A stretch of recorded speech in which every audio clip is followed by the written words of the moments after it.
Salut tout le monde, on se retrouve aujourd'hui avec une vidéo que vous m'avez énormément demandé. C'est la vidéo sur mon piercing. Donc voilà, donc j'ai décidé de vous la faire parce que vous m'avez beaucoup demandé si ça m'avait fait mal, quand c'était passé, un peu tout. Donc du coup j'ai décidé de la faire aujourd'hui et de la poster ce mercredi. Donc j'ai décidé de le faire sous forme de questions qu'on me pose le plus souvent. Donc voilà, donc je vais vous dire les questions à l'oral. Et je vais aussi les écrire ici pour que vous ayez bien en tête la question pendant que je réponds. Donc première question, c'est quand est-ce que tu as fait ton piercing? Donc mon piercing, ça fait un mois que je l'ai, plus ou moins en fait. Je crois que ça va faire un mois dans 2 jours, je crois. Et bon bref, un mois. Deuxième question, c'est as-tu eu mal? Donc non, je n'ai pas eu mal. J'ai eu largement moins mal que celui à la langue. Donc voilà, donc j'ai fait une autre vidéo sur mon piercing à la langue que je vous mettrai juste ici le lien pour que vous puissiez aller le voir. Mais sinon je vous la mets en barre d'infos tout simplement.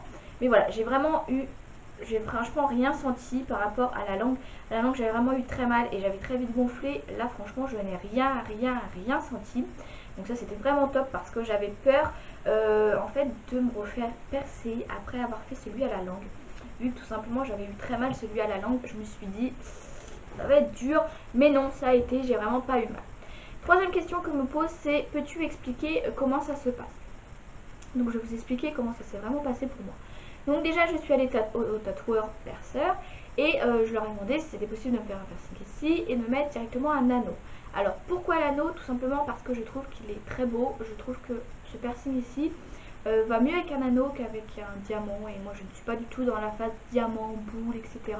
Je voulais absolument un anneau, je me suis dit que si elle ne me mettait pas d'anneau, je ne le faisais pas. Parce que à la base je voulais l'anneau et c'est tout. Donc voilà, donc c'est sans rendez-vous pour les piercings, donc j'y suis allée, donc elle m'a dit d'accord, on va le prendre tout de suite, donc elle m'a fait lire une décharge, donc ce qu'il pouvait se passer, me faire signer les papiers, enfin tout ça.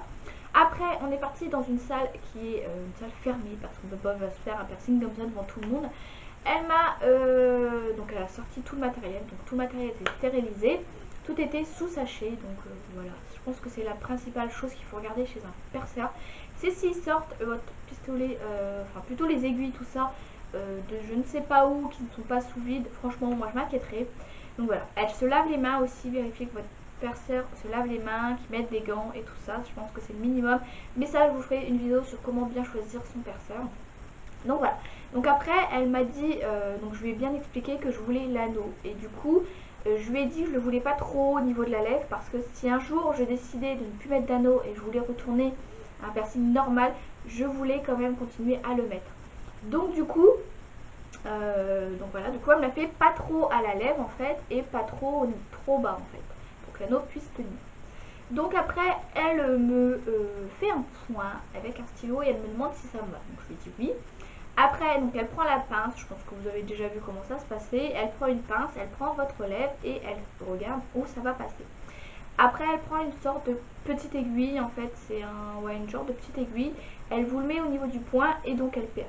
Personnellement, je n'ai rien senti, mais vraiment rien senti. J'ai même d'ailleurs été un peu choquée parce que je n'ai rien senti. J'ai juste senti la petite pointe, en fait. Vous savez, des fois, quand vous prenez un critérium et que vous vous touchez un peu, on sent une toute petite pression et un petit point. C'est juste le seul truc que j'ai senti. Je n'ai rien senti d'autre. Et après, ça m'a donné ceci.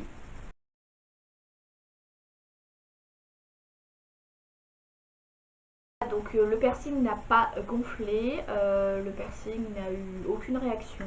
Ça fait un mois que je l'ai. Alors j'étais censée changer d'anneau d'ici 2 semaines. Enfin 2 semaines avant, donc 2 semaines depuis que j'avais fait le piercing. Sauf qu'elle a trouvé qu'elle m'avait fait un peu trop bas et que pour l'instant je ne pourrais pas changer l'anneau. De risque que l'anneau comprime ma lèvre en fait. Donc elle n'a pas voulu le changer pour l'instant. Donc je dois y retourner dans pas longtemps le changer. Sinon, tant pis, je le ferai moi-même. Voilà. Donc ça, je vous conseille pas de changer votre piercing vous-même, bien sûr, parce que le perceur doit vous mettre celui-ci de sécurité, on va dire. En fait, c'est le début. C'est si votre lèvre gonfle, tout ça. Donc au début, il est super grand. Et après, vous y retournez 2 semaines après pour pouvoir vous le rechanger, pour qu'elle vous mette une plus petite, parce que celui-ci, c'est le médical. Donc du coup, il est hyper grand. Donc voilà mon expérience. Donc on continue avec les questions. Je crois qu'on était à la quatrième, je crois. Donc quatrième question. combien as-tu payé? Donc j'ai payé 75 € de piercing, donc le trou et le piercing, et j'ai payé 15 € de nettoyage. Donc voilà. Cinquième question, quelles sont les conditions pour pouvoir les faire? Donc moi, ce que je conseille pour pouvoir le faire, c'est d'être majeur, tout simplement, et aussi de demander à sa responsable de magasin où vous travaillez en fait, s'ils sont d'accord. Parce que je sais que moi, pour mon piercing, j'ai demandé à ma responsable de magasin si elle était d'accord que je le fasse et que ça ne la dérangeait pas.